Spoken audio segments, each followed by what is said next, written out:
friends. My name is Justin Solonynka. I am the director of choral music here at AFS. Prior to being the director of choral music, I was a math teacher for 20-some years, and I am still a complete math nerd. And I'm going to share one of the intersections of math and music for me with you today. The story of this started about 10 years ago.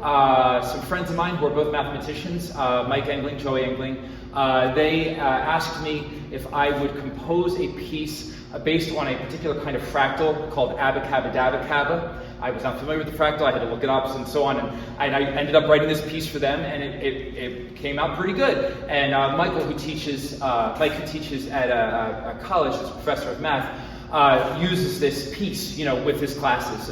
Still, I called it the abacus.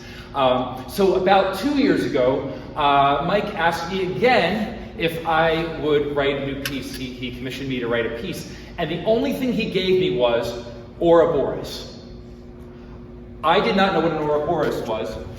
I had to look it up. I imagine there's some people who do know what an Ouroboros is. In fact, I bet there's some people here who have one tattooed on some part of their body. An Ouroboros is a snake that's eating itself. It's the circular snake. Y'all know what I'm talking about? So it's an ancient Greek, ancient Egyptian symbol, and it has to do with the connectivity of everything in the universe, infinity. All of these pieces are kind of represented by Ouroboros, and he wanted me to write some piece of music around Ouroboros. I'm going to present to you in approximately 5 minutes what led me to creating Ouroboros, which is right over here to my right. And I want to make sure everybody's clear. This took me years. This was not like, I'm going to present it in kind of a linear way. It was not linear at all. This was like, let's try this, until I finally came up with what you're going to hear.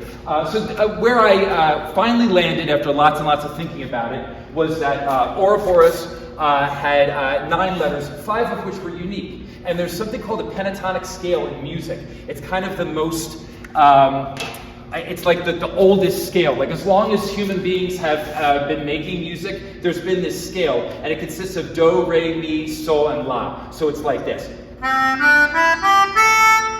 People of a certain age may recognize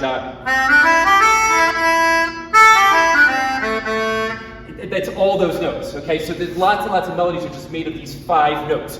And so what I did was I took the letters in Ouroboros and I wrote them alphabetically. So that created B-O-R-S-U. Okay. So that's the alphabetical 5 letters in the word. And then I assigned each of them a note in the pentatonic scale. So the pentatonic scale, obviously you can put in any key you want, but in the key of C, it's going to be alphabetically A, C, D, E, and G. Okay, and then this part really is not that important, but I just want to make sure that I'm clear about it. The instrument that I'm using, which is a programmable music box, happens to be in the key of E flat, so I have to move everything up a minor third. So this is now a C, this is now an E flat. If you don't understand that part, don't worry about it, it's not important. Okay, this becomes F, this becomes G, and this becomes A, B flat. Okay, so I map every letter in Ouroboros to these notes.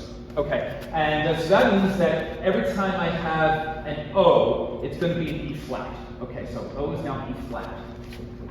Flat, flat, flat. Okay, and U is now a B flat, and R is now an F, and G is a C, and oh no, yeah, I did that right. And then S is G.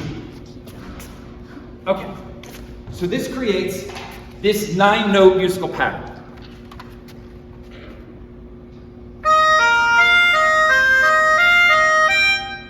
That's it, those 9 notes. And then I thought, okay, so what I'm going to do is I'm going to cycle those 9 notes over and over to create what's called an ostinato. So it's going to sound like this.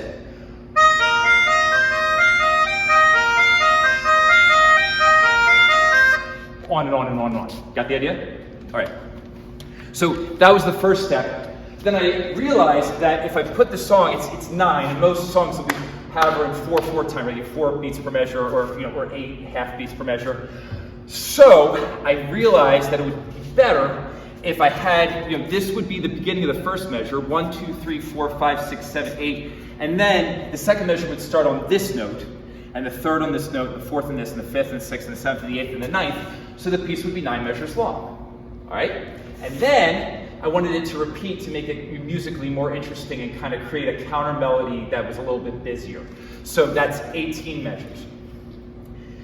I was also thinking, though, about the whole idea that Ouroboros is a snake eating itself, which is about infinity. And what symbol do we have that represents infinity in modern day? Of course, that's a möbius strip. So, some years ago, I got into these programmable music boxes, and what they are is you can buy them like at toy stores and stuff. You can buy them online.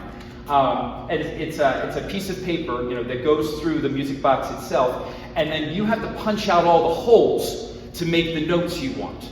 So I composed the piece, I wrote it in pencil, and then I punched out all these holes.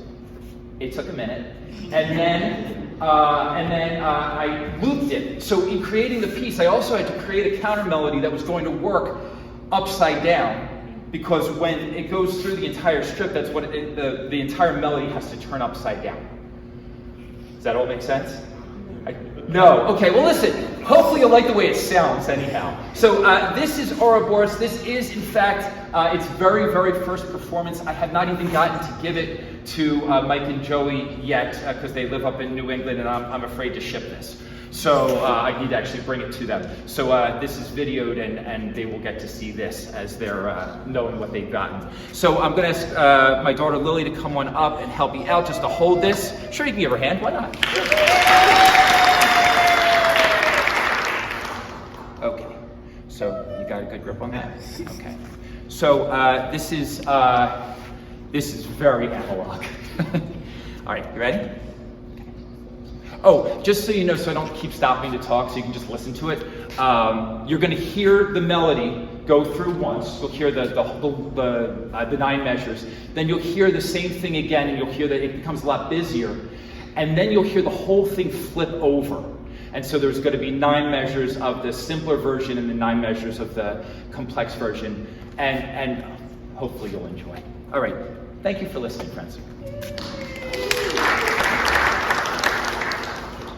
Ready?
That's the beginning again, because like an Ouroboros.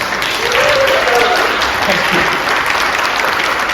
Thanks, like an Ouroboros, this piece also has no beginning and no end. It can start at any place, and it's still the piece because the piece simply exists as a whole.